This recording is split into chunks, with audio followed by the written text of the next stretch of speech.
Good morning, Joe. We still have our flash flood watch in effect, but it has been trimmed away for those counties to the east. So remember, yesterday it was still in effect for Stockton and Monette. Well, it's been canceled because that axis of heavy rain is shifting back into Kansas. So we can still get some locally heavy downpours from Nevada to Joplin, but again, that more widespread heavy rain staying back in Kansas. Sunshine in Branson this morning. It is 68 degrees on east and southeast winds, and we've got some dry roads down there.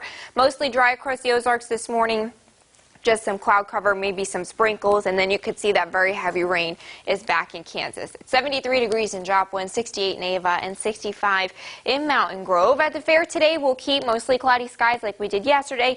Maybe a shower or two with some locally heavy rain and lightning, but that chance of storm stays pretty spotty. 84 degrees by 5, 76 by 9. Again, we'll keep that chance of spotty showers and storms. Temperatures cooler with more clouds to the west, warmer with more sunshine to the east.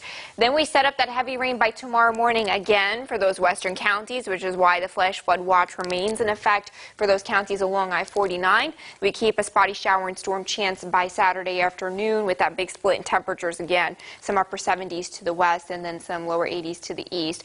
Rain totals in that watch area could be another 1 to 3 inches, otherwise much lighter totals elsewhere.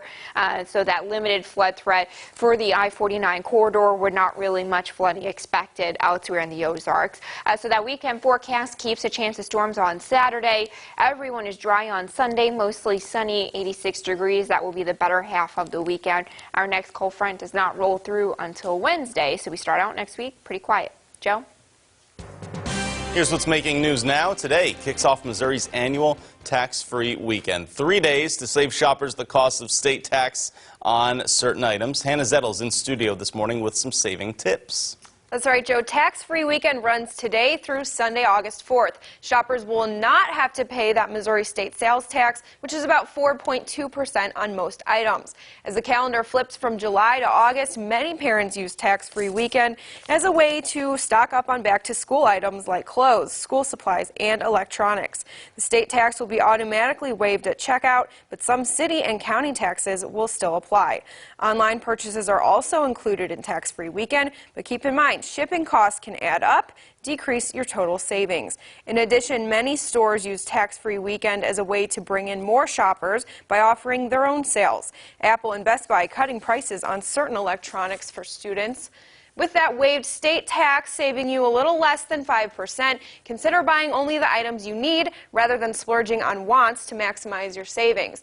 Eligible items this weekend include shoes and clothes less than $100, school supplies under $50, and computers less than $1,500. Keep in mind, most clothing accessories like purses, jewelry, and scarves not eligible for this discount. All right, Hannah Zettel reporting for us this morning. Thank you. Last night, Springfield students who say they've experienced discrimination had a chance to share some of those stories thanks to an event hosted by the NAACP that allowed students a safe space to do that. They discussed discrimination and what they go through in class and at school. 2 students we spoke to were a transgender boy and Jewish girl. My junior year of high school, there was a boy on my speech and debate team who threatened to kill me because I was Jewish. I don't want special privileges. I just want to be just like any other guy in the school. I just want to go to the bathroom. I just want to be able to be on sports teams. I just want to be treated right by my teachers. After this event, SPS's Stephen Hall encouraged any student who feels discriminated against to continue to speak out and talk to teachers and counselors. Like, students have to risk really parking just to be close to campus. That is Jordan White, an MSU student. Missouri Attorney General Eric Schmidt is launching an investigation into MSU over an alleged parking ticket quota. Whistleblowers say the college is issuing extra tickets to bring in more money. White is a senior at MSU, as we said, and believes that parking on campus is a hassle, but the investigation could be a good thing. I think it's a great investigation. I think they should fix it because me personally, I think I've had 2 or 3, so I would like that to be looked into. And that's 2 or 3 tickets, right? Yeah. And you can find more info about the investigation, including a statement from MSU, when you see the story on our website on ozarksfirst.com. You're right to know now. A person was sent to the hospital yesterday after a shooting in North Springfield. It happened at a home near Main and Central, north of Chestnut. Police say the victim was shot in the leg but wasn't seriously hurt. The shooting happened after a dispute between several people. Officers are still investigating into that shooting today. And a man was denied bond yesterday in the case of a double shooting in Springfield back in June. Quaim Stenson is accused of shooting a man on a bike, then driving off and later shooting another man walking along a trail. Both of those victims survived, and now the news leader reports one of them is hoping to make his feelings known to the suspect. I want to show the judge that we're vested in this, that it does matter to us, and that he shouldn't be let out. He's a risk. I don't care what anybody says. He's a major risk. Stenson has been charged with 6 felonies, including 2 counts of first-degree assault. In a traffic alert now for you, a new roundabout is open at Republic High School. Route M, Farm Road 103, Repmo Drive, and the north entrance to Republic High are all now open to traffic, as the estimated total cost of the project is $2.3 million, which will be paid for by MoDOT, the City of Republic, and the school district. City Utilities is installing a new gas line north of the roundabout, which is not part of the project. In some more local news, a ribbon cutting is happening today at the Battlefield Mall to celebrate the completed work on the dining pavilion. That event kicks off at 11 this morning. The new pavilion has upgrades in lighting and seating. Shoppers attending the ceremony get swag bags, that's always good, and refreshments while they last. Moving on now, Springfield's annual Park Day reunion is this weekend, and it kicks off tonight going through Sunday. This year's theme is Comeback for the Throwback, as participants are encouraged to address like the 70s, 80s, and 90s. The schedule includes different sporting events, a parade, car show, and a dance throughout the day Saturday. The big picnic at Silver Springs Park is scheduled for Saturday from 1:30 to 4. The event ends Sunday with the Miss Silver Springs Beauty Pageant.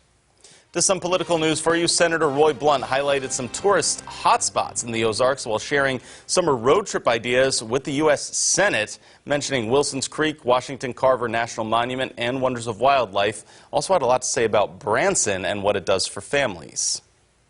50 theaters in Branson. They have more theater seats than Broadway. It's never too early to find a show you want to see in Branson. Silver Dollar City is there. Great park in the summer. Last year was named the #1 Christmas venue in America to visit. Also, Governor Mike Parson called for a special election to fill vacancies in the House of Representatives. 4 have recently resigned, 2 in the KC area and 2 more in the St. Louis area. That election happens November 5th. Let's take a look now at what's coming up for you after daybreak.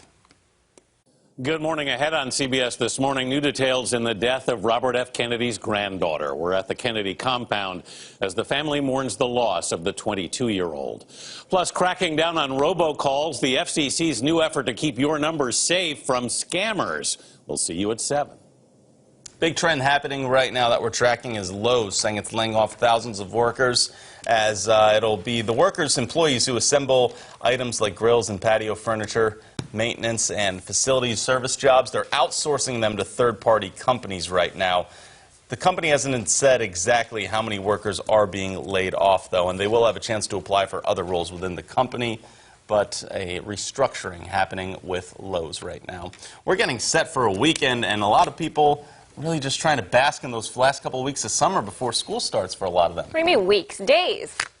There's 2 weeks left for the kids. Don't dwindle it down like that, right? These kids must hate me at home. Like, tell her to stop saying that. The parents are happy, right? Yeah, right. So. Back to routine, right? Back to schedules, back to learning and yeah, stuff. yeah. But you know, people are definitely going to want to go outside, and we need to let them know on that chance of storms. Don't cancel any plans, right? Yeah, it looks like it's going to be pretty spotty Friday and Saturday. The flooding threat is dwindling for us. That flash flood watch getting peeled away, so that's at least some good news there. I think the better half of the weekend will be Sunday because everyone will be dry and we'll have some more sunshine. 86 degrees there, upper 80s with sunshine Monday and Tuesday. All right, we'll look forward to the second half of that weekend. This weekend will be great overall, everyone. Thanks for starting it off with us here on Daybreak.